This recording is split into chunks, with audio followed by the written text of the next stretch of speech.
శాసనసభ బడ్జెట్ సమావేశాల్లో ఈ ఉదయం సభ ప్రారంభం కాగానే సభాపతి చింతకాయల అయ్యన్న పాత్రుడు ప్రశ్నోత్తరాలను ప్రారంభించగా సభ్యులు అడిగిన ప్రశ్నలకు ఆయా శాఖల మంత్రులు సమాధానమిచ్చారు.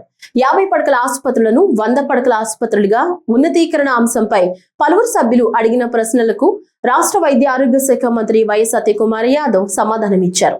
ప్రజల ఆరోగ్య సంరక్షణకు రాష్ట్ర ప్రభుత్వం చిత్తశుద్ధితో కృషి చేస్తోందని తెలిపారు. కేంద్ర ప్రభుత్వ సహకారంతో ట్రామా సెంటర్ల ఏర్పాటుకు ప్రభుత్వం చర్యలు తీసుకుంటోందన్నారు. 50 పడకల కన్నా తక్కువ సామర్థ్యం ఉన్న ఆసుపత్రులను నియోజకవర్గాల వారీగా వాటిని 100 పడకల ఆసుపత్రులుగా తీర్చిదిద్దే ప్రతిపాదనలు ప్రభుత్వం దగ్గర ఉన్నాయన్నారు.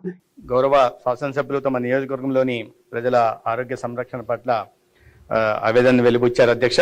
అయితే నేను చెప్పినట్టుగా ఈ అప్గ్రేడేషన్ ని 30 పడకల నుంచి 50 పడకలు కానీ 50 పడకల నుంచి 100 పడకలకి అనేక వీటిని ప్రమాణాలు తీసుకొని జాగ్రఫికల్ నీడ్ కానీ లేక లోకల్ ఎపిడెమియాలజీ కానీ లేదా డిసీజ్ బర్డన్ కానీ లేదా కమ్యూనిటీ రిక్వైర్మెంట్ ఇప్పటికే అనేక ఒక 39 ప్రతిపాదనలు కూడా ప్రభుత్వం దృష్టికి వచ్చాయి. వీటిని కూడా ఆర్థిక శాఖ ముందు ఉంచడం జరిగింది. అదేవిధంగా గౌరవ ముఖ్యమంత్రి గారు కూడా దృష్టికి కూడా తీసుకెళ్ళడం జరుగుతుంది.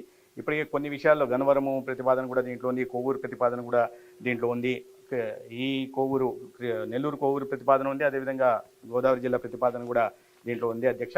అదేవిధంగా ట్రామా సెంటర్ల గురించి అడిగారు. కేంద్ర ప్రభుత్వం ఇటీవల బడ్జెట్లో ప్రతి 100 కిలోమీటర్లకి ఒక ట్రామా సెంటర్ను నిర్మించాలని ఒక ప్రతిపాదన చేసింది అధ్యక్ష.